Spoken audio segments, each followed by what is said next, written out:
Assalamualaikum warahmatullahi wabarakatuh. Selamat pagi untuk semuanya. Selamat beraktivitas. Yang lagi bekerja, semoga pekerjaannya dipermudah. Yang lagi mencari kerja, semoga didapatkan pekerjaan yang baik. Dan yang belum punya pekerjaan, semoga dipercepat dapat pekerjaan. Sini saya ingin berbagi pengalaman ya, yang bekerja di Arab Saudi gitu.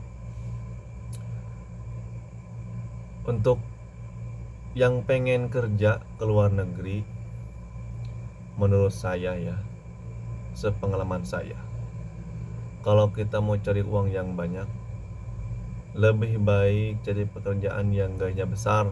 Emang ya, kalau misalkan mau ke luar negeri itu yang gak ada jalan keluar, gak ada solusi, itu solusi yang terbaik itu, misalkan yang terakhir itu jalan keluarnya itu ke luar negeri. Tapi kalau misalkan mau cari uang itu jangan bilang wah ke Arab Saudi, ke daerah mana.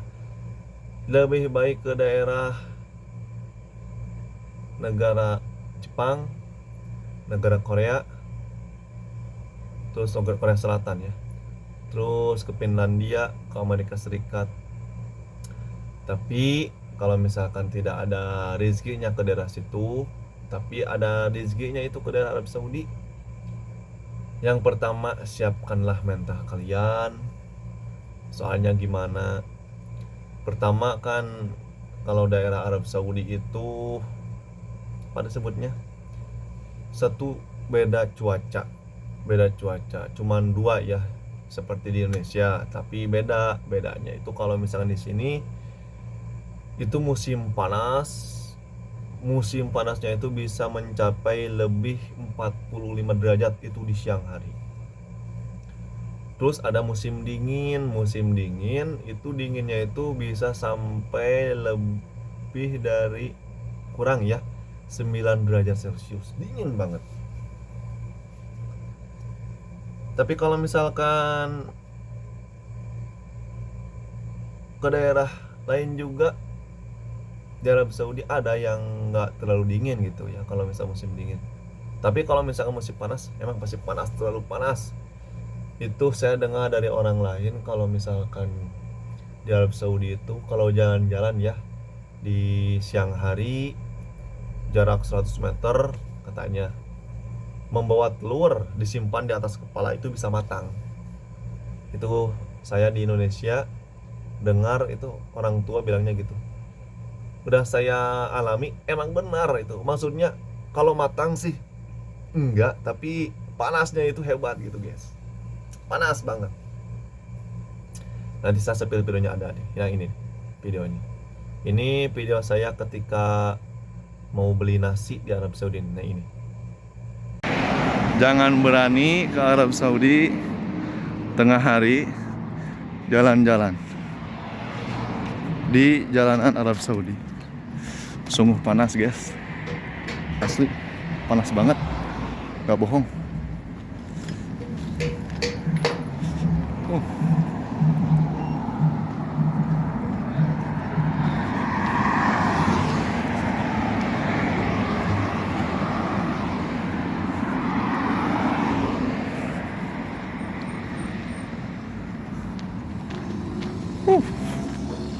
40 derajat Celcius guys.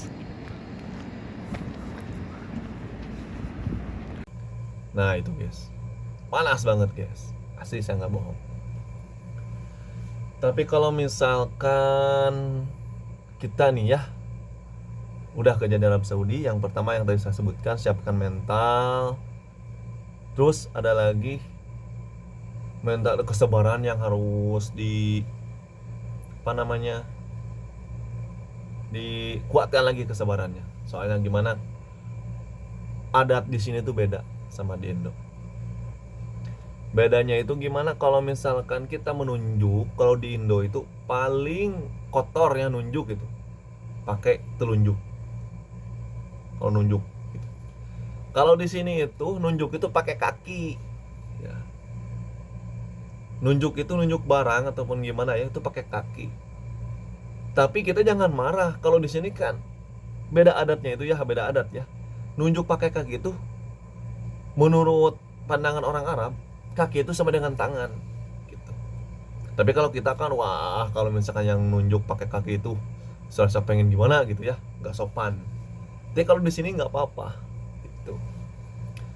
Terus kalau misalkan kita nih ya lagi bercanda nih sama orang Arab, kalau kita dipukul kepala jangan marah, jangan marah.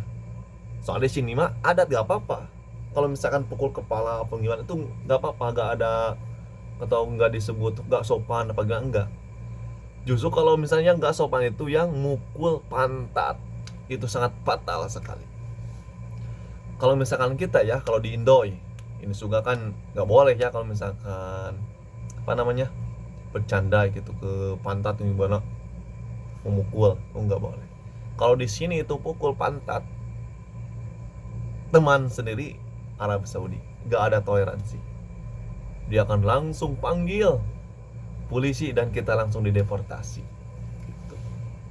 Nah, tapi kalau misalkan kita nih ada aki-aki lah, kalau misalkan itu bapak-bapak Arab Saudi ya yang berewokan, kalau kita misalkan apa namanya menyentuh atau gini-gini nih ya, main-main, itu nggak apa-apa, nggak ada larangan, nggak ada larangan. Yang betul, yang paling fatal itu kalau misalkan kita menyentuh pantat, nggak boleh. Tapi sekarang di Arab Saudi apa namanya para wanitanya itu sekarang udah enggak apa namanya udah enggak, kalau enggak sih dikatakan enggak, ada disebutkan ada, dikatakan ada, tapi juga enggak juga gitu. Contoh yang pakai cadar, sekarang Arab Saudi itu diperbolehkan untuk membuka cadarnya gitu. Sudah diperbolehkan, sudah jadi legal gitu.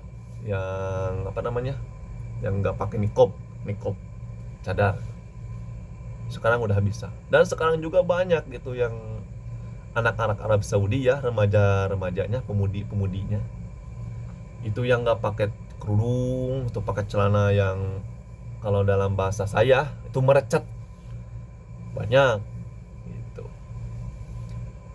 Terus yang sekarang itu lagi trending rambutnya itu rambut pendek Arab Saudi, itu pendek segini seperti laki-laki, perempuan itu ya, yang sudah katakan sama Nabi kita SAW, akhir zaman itu ya gitu yang saya katakan. Sekarang Arab Saudi itu bebas. Nah, kembali lagi yang topik saya tadi, siapkan mental, siapkan keuangan. Kalau misalkan kita mau kerja ke Arab Saudi, emang sih ke semua negara, kalau misalkan kita mau kerja ke daerah luar negeri, itu yang perlu disiapkan keuangan. Nah, yang keuangan, kalau misalkan kita itu ada beberapa visa ya, Arab Saudi itu visa ziarah, visa kerja, visa umroh. Nah, dan apalagi nah itu kalau gak salah itu nih, kalau misalkan kita mau kerja pakai visa umroh, nah hati-hati sekarang, harus hati-hati lah. Tapi kalau misalkan kita visa resmi yang kalau misalkan mau kerja itu bisa kerja, ada bagi laki-laki. Tapi biasanya sama pihak yang ada di Indo nih, pengalaman saya, suka diuangkan oleh pihak PT ya, terus oleh pihak kedua dari PT gitu, yang mencari orang kalau bisa mau kerja ke Arab Saudi. Ini sponsor lah, disebutnya sponsor. Itu mungkin longgang keuangan itu harus keluar sekitaran 25 atau 30 juta untuk di Arab Saudi, pengalaman saya. Nah, itu 30 juta itu uang di Indo. Tapi kalau misalkan di Arab Saudi itu beda lagi, 5.000 real kita harus bayar sama majikan gitu. Itu jadi double gitu. Jadi kalau misalkan mau ke Arab Saudi itu, solusi saya ya, lebih enak pakai apa namanya, calling visa. Calling visa itu kita cuma datang ke PT, Terus majikan kita langsung ngasih ke PT, mau orangnya ini namanya. Biasanya itu yang paling bisa itu yang orang atau orang terdekat kita yang udah kerja di perusahaan itu bilang kepada kita, misalkan, "Nih, ada bisa nih kosong, mau diisi gak? Kalau saya mau diisi, saya mau turunkan atas nama kamu." Itu tanpa biaya di Indo. Catatan tanpa biaya. Itu seperti saya kan, di sini ada kakak saya udah kerja. Nah, bilang kepada saya, "Om, saya mau kerja ke Arab Saudi. Ini ada visa nih kosong. Kalau mau, saya mau ajukan Om untuk kerja ke sini." Nah, alhamdulillah saya juga sekarang kalau di Indo nggak keluar uang, cuman ongkos pulang pergi aja ke PT. Tapi udah kerja di sini harus bayar ke majikan sekitaran 5.000 real per bulan, itu dipotong. Iya gitu. Nah ya, untuk bisa kerja tuh lebih bagus langsung. Terus yang keberapa? Nggak ada nomornya. Terus yang apa namanya? Nah, semoga kita itu kalau misalnya mau kerja ke Arab Saudi punya majikan yang baik. Itu yang pertama. Majikan yang baik biasanya itu majikan suka nguji kepada kita. Pertama 3 bulan pertama suka galak kepada kita, galak. Soalnya itu nguji mental kita. Kalau misalkan mental tempe itu, wah nggak usah kerja ke luar negeri. Nggak usah, menurut saya nggak usah kerja. Soalnya gimana? Yang tadi saya katakan itu beda adat di kita sama adat negara itu beda. Cuman kitanya aja yang sebagai pekerja harus bisa mencocokkan pikiran kita dengan atasan kita. Itu ya, majikan suka nguji 3 bulan. Suka yang pertama itu baik. Nah, tapi udah ke 3 bulan ke sana kelihatan joroknya majikan.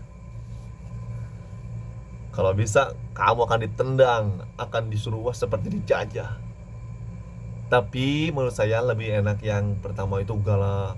Tapi kita bisa mengatur sendiri gitu, diri kita harus bagaimana. Ini majikan ini galak gimana. Jangan terpikiran kita, wah majikan ini galak, ini kasar, bicaranya kasar. Enggak gitu. Nah gitu ya. Yang selanjutnya itu untuk ke daerah Arab Saudi kerja. Untuk mengenai bahasa yang saya udah alami, Arab Saudi itu sekarang nggak pakai bahasa Fusha, nggak pakai itu. Catatan, nggak pakai bahasa Fusha. Kalau misalnya kita yang dipelajari itu di sekolah, di pesantren itu bahasa Fusha. Itu bahasa yang dulu itu, zaman Nabi lah gitu. Tapi ada di Arab Saudi juga. Itu maksudnya nggak terlalu nggak ada, tapi cuman di media seperti di promo barang itu yang kenegaraan, berita, penyampaian berita itu pakai bahasa Fusha. Tapi bahasa sehari-harinya itu bahasa Amiyah. Nah, itu Amiyah itu seperti kita itu bahasa gaul, bahasa publik. Soalnya beda, bahasa Fusha dan bahasa Amiyah beda. Bahasa Fusha itu bahasa asli Arab. Itu seperti bahasa Quran lah gitu. Tapi kalau misalkan pakai bahasa Amiyah, bahasa publik itu beda lagi. Iya, soalnya saya juga pengalaman, saya pernah ngobrol sama orang Arab Saudi pakai bahasa Fusha, yang sedikit-sedikit lah saya juga ngerti ya gitu. Dia tuh nggak ngerti, iya nggak ngerti. Seperti contoh. Kalau nggak salah gini, saya dulu mau beli air, ya kalau mau beli air ke Bakalah itu ke warung, saya bilangnya gini, "Assalamualaikum, kapal hal ya Sadik, ana antastariyal ma, ainal ma." Saya bilang gitu, "Hai teman, saya mau membeli air. Di mana itu air berada?" Saya bilangnya gitu. Itu orang Arab, itu bukan Arab asli sih, cuman bukan Saudi ya, tapi daerah Mesir kalau nggak salah. Mesir kalau Suriah. Dia cuman, "Hah?" gitu bilangnya. Jadi sok gitu, saya bilang gitu. Soalnya gimana, jarang gitu di Arab Saudi yang pakai bahasa fusha, itu bahasa sehari-hari untuk di pertokoan, untuk di pasar tuh jarang gitu. Biasanya gini orang-orang itu, saya mau misalkan mau beli air, cuma bilang ini, ana yabga istri moya, ana yabga istri moya, cuma gitu aja, dia udah ngerti. Kalau bahasa Fusha itu seperti yang tadi saya katakan, orang Mesir, hah? Orang Suriah, hah? Bahasa Fusha gitu. Dia cuman amin, amin, amin. Gak tahu kenapa dia bilangnya gitu. Jadi setahu dia gitu ya, saya langsung ngobrol sama dia, kenapa Anda, kalau misalkan saya ngobrol sama orang dirinya ya, kenapa Anda seperti shock, seperti takut, saya bilang kata-kata itu. Dia jawab, biasanya orang-orang yang pakai bahasa itu para kiai, para ulama, mualim gitu biasanya gitu katanya. Terus dia bilang kepada saya, Anda orang mana? Saya orang Indonesia. Oh, Indonesia jago bahasa pusanya? Enggak, cuman sedikit, saya bilang gitu sama orang Suriahnya itu. Tapi kalau misalkan pakai bahasa Arab takutnya kalian nggak ngerti. Nah gitu ya, bisalah pakai bahasa Fusha. Kalau bahasa Amiyah itu, kalau misalkan saya ingin, kalau bahasa Amiyah bilangnya ana yabka, ana abka, itu bilangnya. Kalau misalkan bahasa Fushanya ana uridu, gitu. Ana uridu biasanya pakainya, ana uridu antastariyal ma, saya ingin membeli sebuah air. Ainal ma, di mana itu air? Bilangnya gitu. Fi talaja, di dalam kas pendingin, kulkas. Itu kalau misalkan pakai bahasa Amiyah, ana yabga moy ya. When moy? When mahal moy? Biasa gitu. Di mana tempat air? Itu biasanya itu bahasa Amiyah. Itu. Dan apa namanya?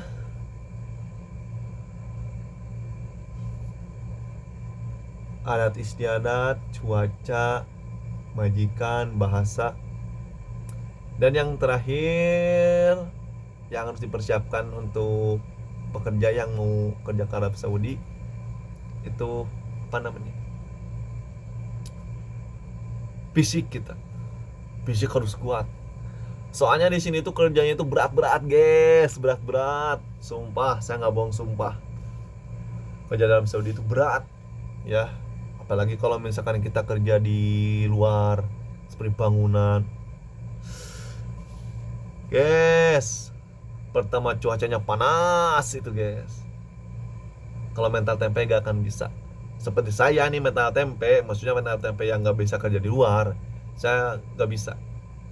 Alhamdulillah saya kerja di Bakolah atau di market, supermarket, seperti di Alfamart, Indomaret itu, jual bahan makanan. Iya.